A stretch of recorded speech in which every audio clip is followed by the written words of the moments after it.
Hey y'all, this is Cindy. I'm the Tireless Tangler, and you've arrived at our new project on Zentangle Dingbatz.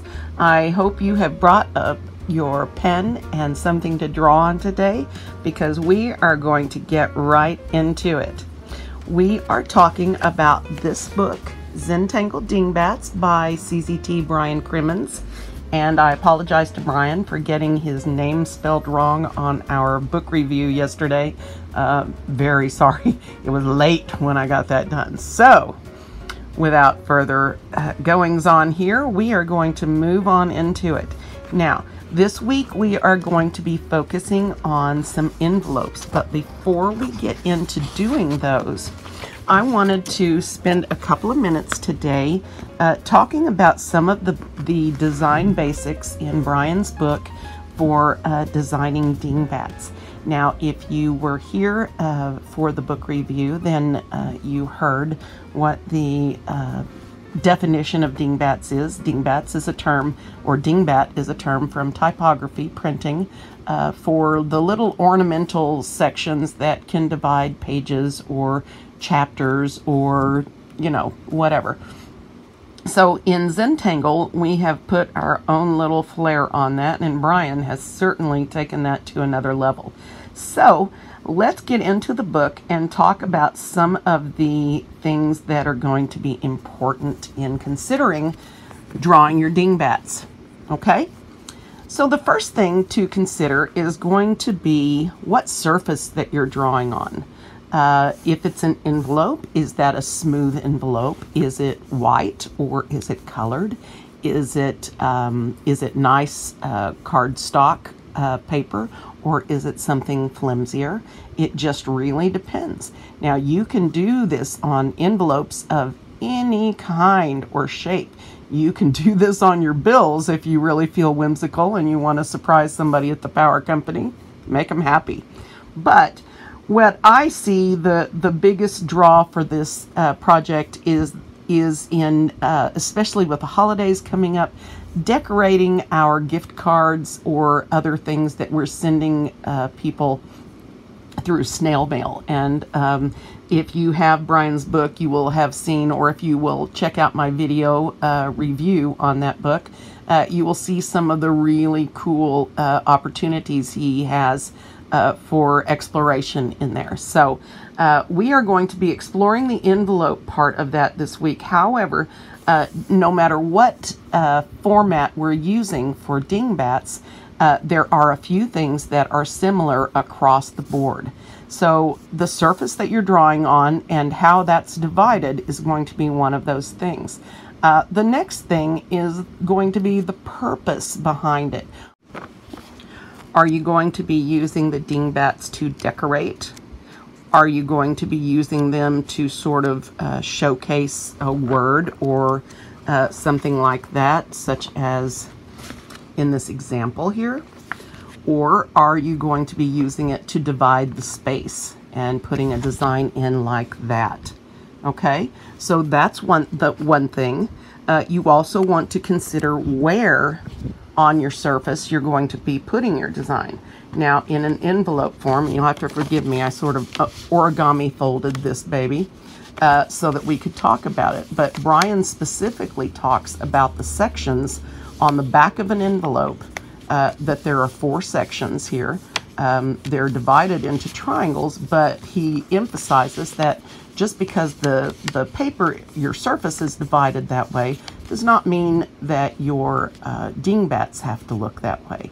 And of course, you could use a triangular shape here on the top flap, but it would also be a very cool thing to go against the grain and maybe do a long oval shape or a circle or something like that. So there are lots of options for placement and decision making on there. Of course, you could decorate your front with the lines where your address goes.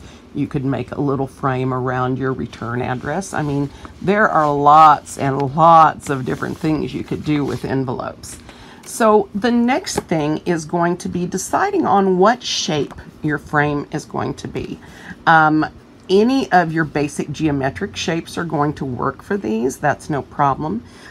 Frames in general are going to have a thickness to them so that you are not just working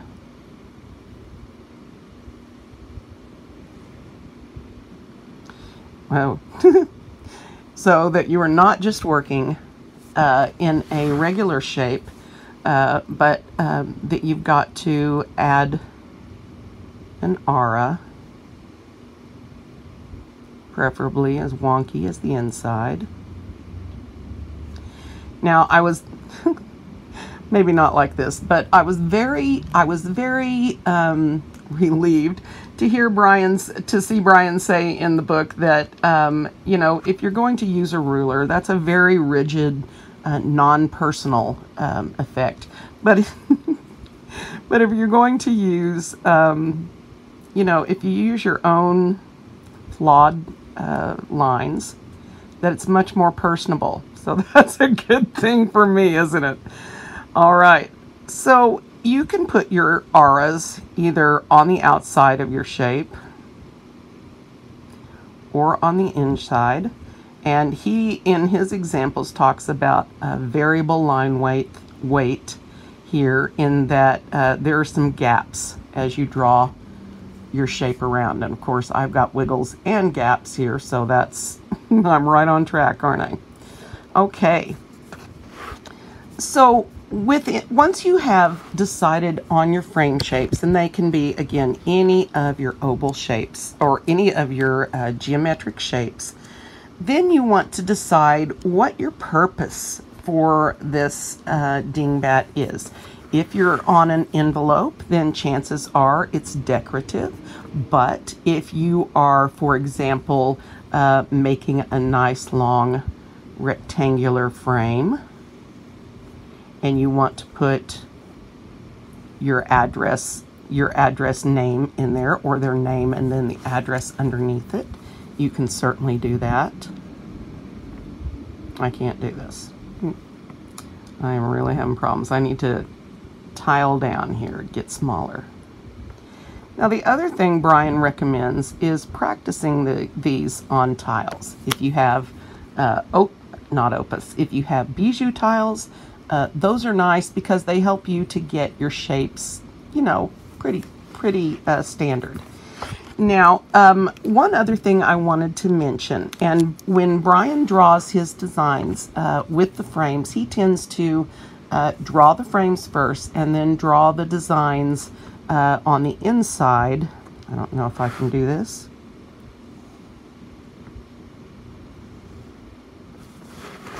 Such as I'm doing with the tangle well here. Whoops, well.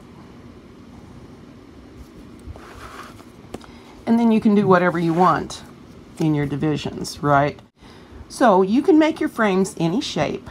You can fill them with tangles, or you can use them, or you can decorate around them. Like we learned with henna drum yesterday.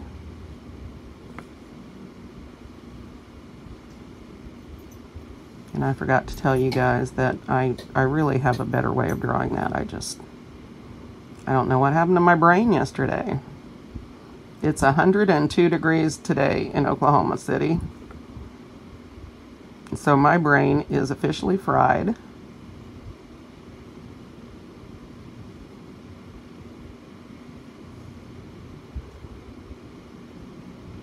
I promise I do not complain about the weather nearly as much when it is cold.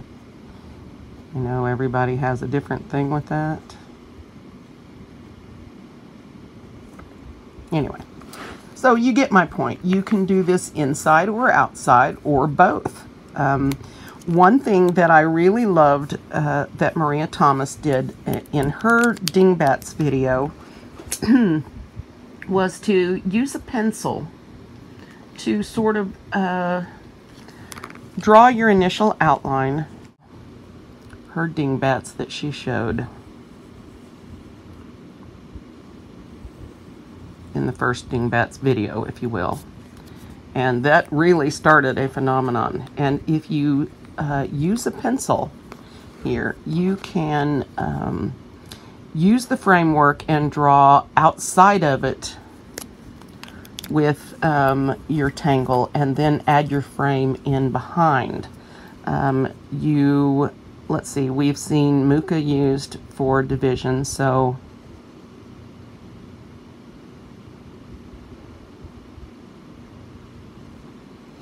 okay, and if you do it this way, then you are able to take your framework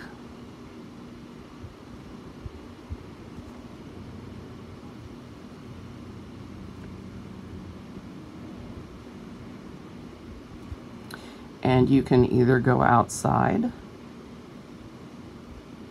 oops,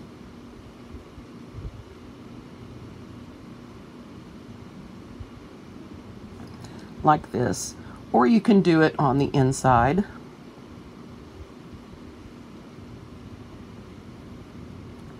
Like this. And you can use decorative auras. You can, you know, you can decorate in between.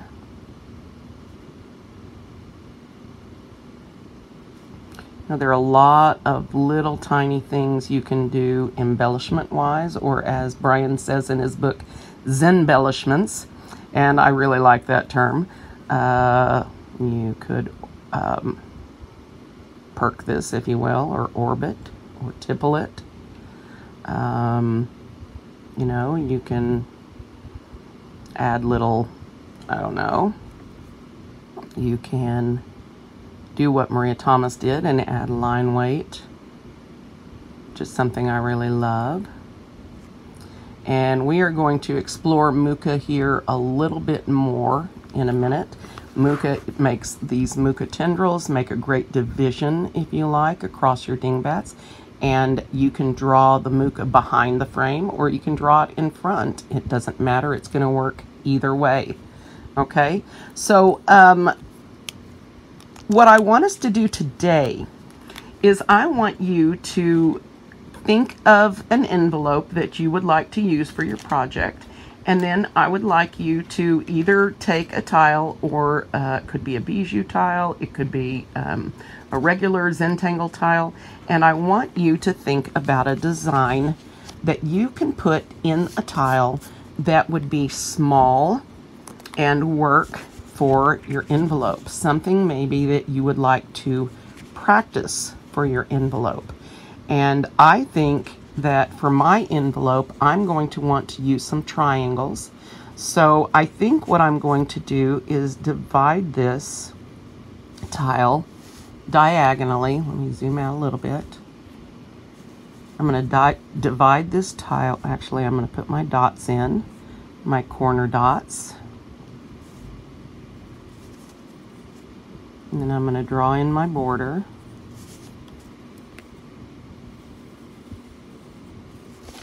And again, this is Zentangle. None of this has to be perfect. And the part of the charm of dingbats is their hand-drawn nature. So I want you to embrace, as I try to embrace my wiggliness and, you know, issues. I know you guys struggle with some of those same things, and I think it's important for all of us to learn together that it's still going to be awesome art. All right, so now I think I'm going to divide this like this, and then in this section over here, I am going to use some Muka for division, okay? And I think I want my Muka to go behind, so I am going to go ahead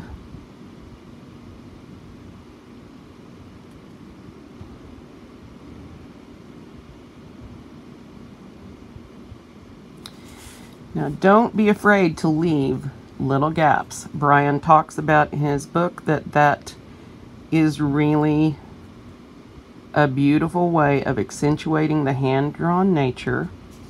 I've got a little I've got a little zigzag machine going on here, and we are certainly accentuating my hand-drawn nature, and that's going to be okay with me.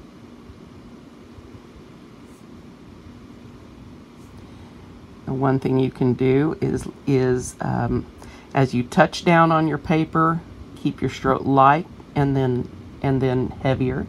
And then as you come up to the end of your stroke, lighten your pressure as you come off, okay?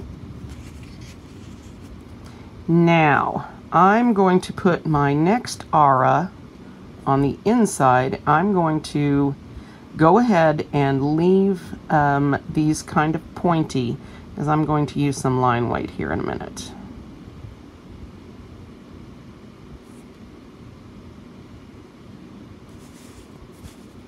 Now, one of the important concepts here is that less is more, because these are so small and should be delicate and decorative and not overpowering. So, you know, really think that through.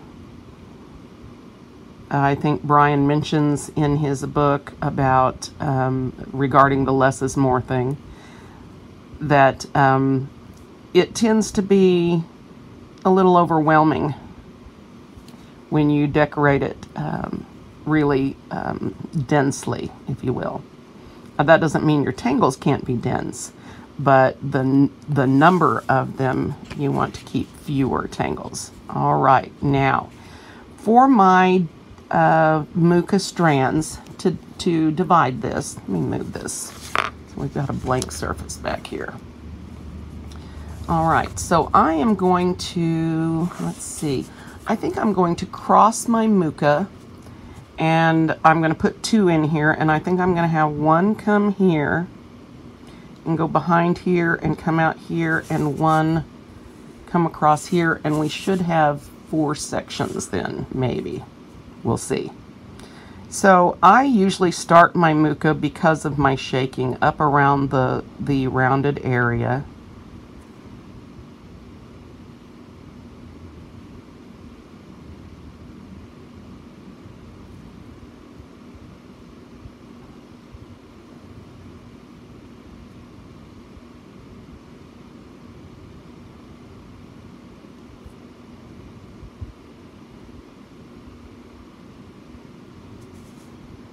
Okay, and so I really didn't get much curve in that, but that's all right.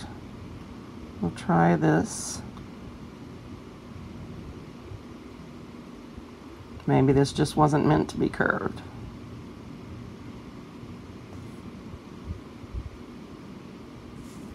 That'll be a really small section, but again, this is going to be an area where negative space is a good thing, because once again, that will just accentuate your designs. Now, Brian also mentions in his book, as well as Maria and Rick in their video, about line weight and using what a powerful tool line weight can be, just to very gently accentuate some of your areas, some of the sections. So again, line weight is something that I struggle with because of my shaking, but we're going to figure it out here together. So I am just adding a little bit of line weight anywhere these come up against each other, and that's a little more than I had meant, but it'll be what it is. And again, this is actually rounding, the rounding part of that. So I'm going to add a little more in the corners.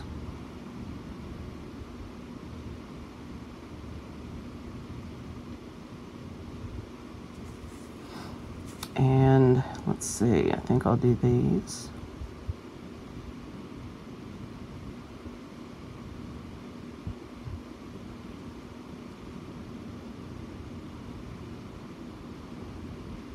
Once again, I recommend you check out Rick and Maria's video on Dingbatz. It is excellent. I was so pumped up and ready to try these afterwards. It was pretty inspirational. So, okay.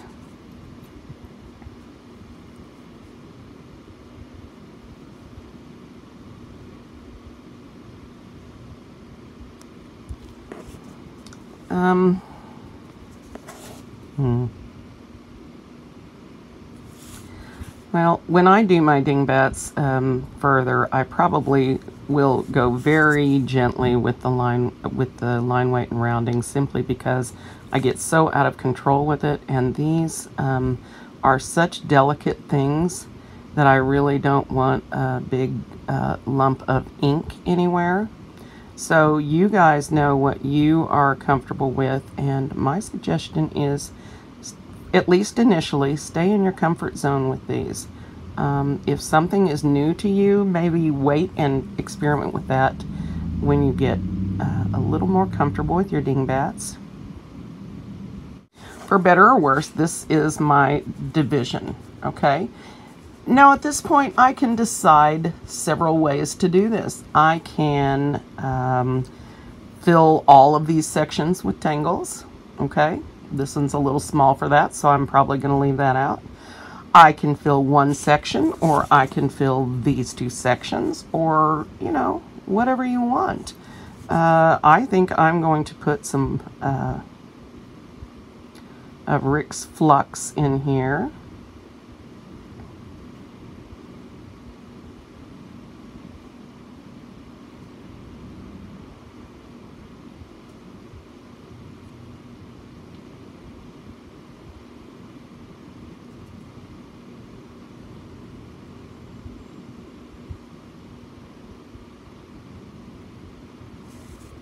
Let's see.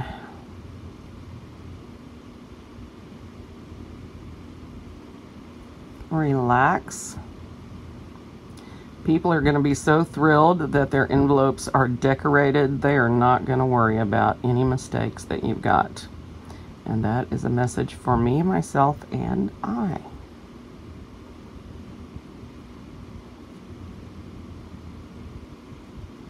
All right.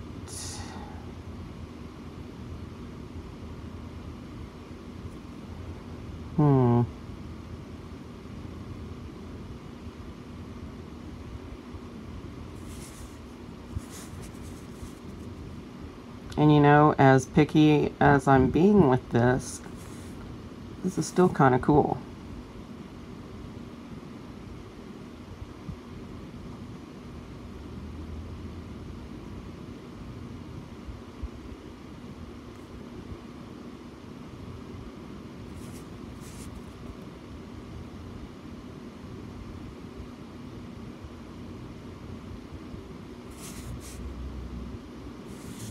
So you can do something like that. Let's use,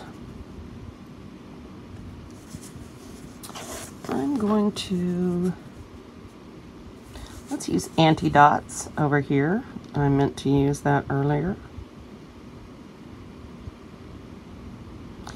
And again, I am not doing mine according to the step out. I am changing up the order that I'm drawing them in. You may do as you wish, which is the beautiful part of Zentangle, right? No mistakes, no right and wrong, just Zen flow.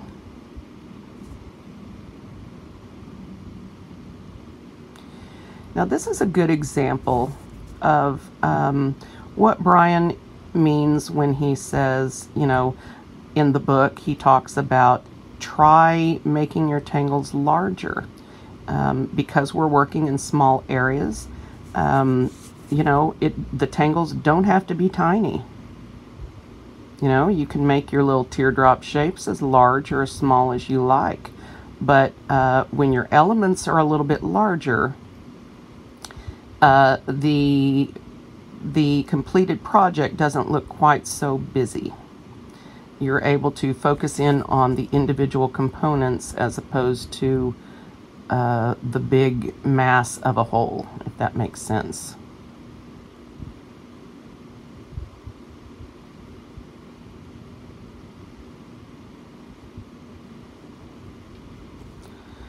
Okay.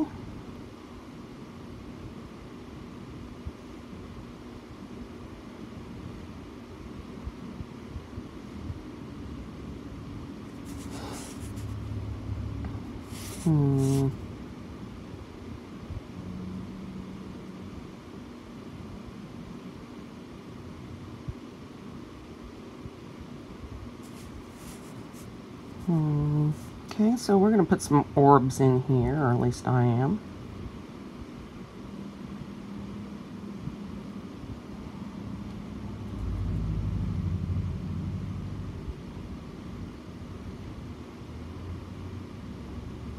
You know, I'm very relaxed right now. That is a good thing.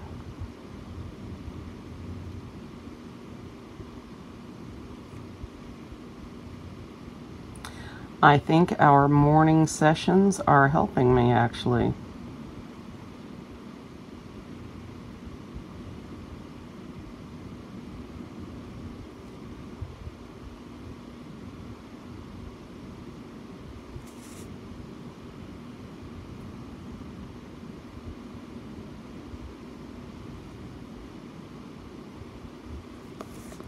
Okay.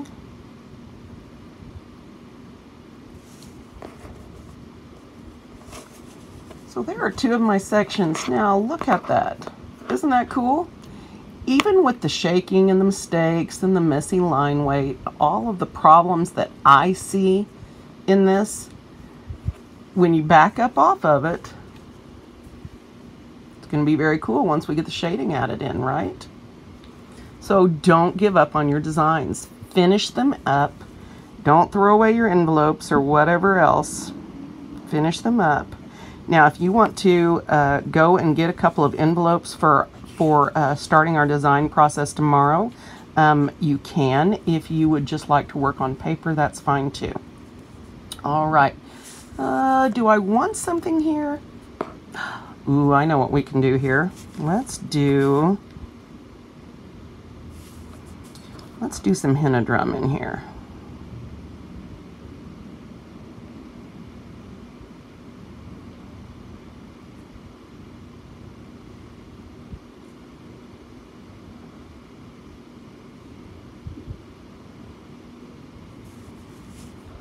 I didn't really leave myself much room, did I? We're gonna have to fit them in.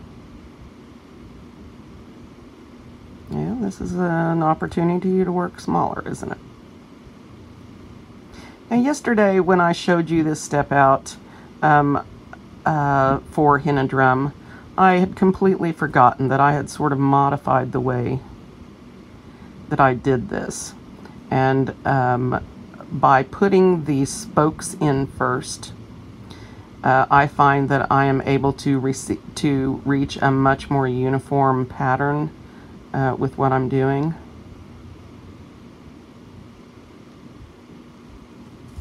Okay.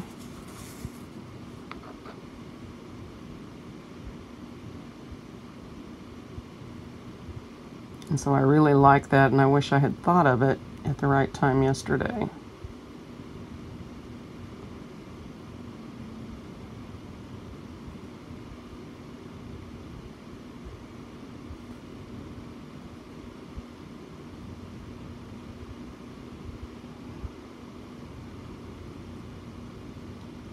Okay.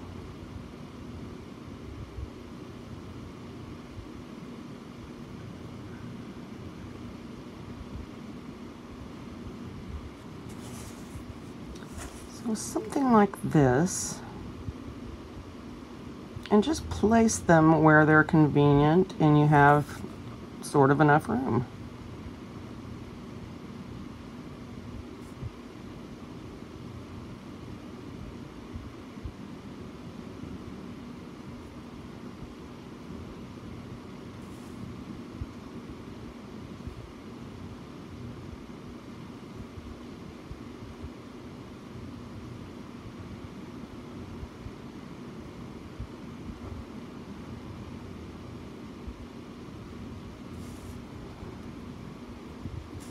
Okay, well, not my favorite section, but it'll work. And you can always do something fun on the outside as well. Like you could add a henna drum out here.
Okay, so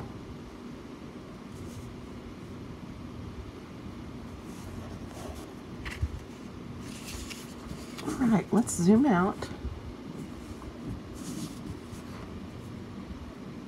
So not perfection, but a very pretty design, and you don't have to do a lot to it.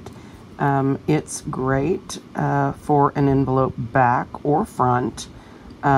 So what I want you guys to do is practice using the tangles that we did yesterday, and practice either on a small tile or on a piece of paper in a sketchbook or whatever, and try different shapes, and try your tangles in there. If you can think of one that would be simple and work in here well, like I did with flux, go for it. If you want to use the ones that I showed you yesterday, you can. If you want to do both, that's all right too. So make yourself a little Dingbatz design, and once you finish it, don't forget your chop. If I can fit mine in.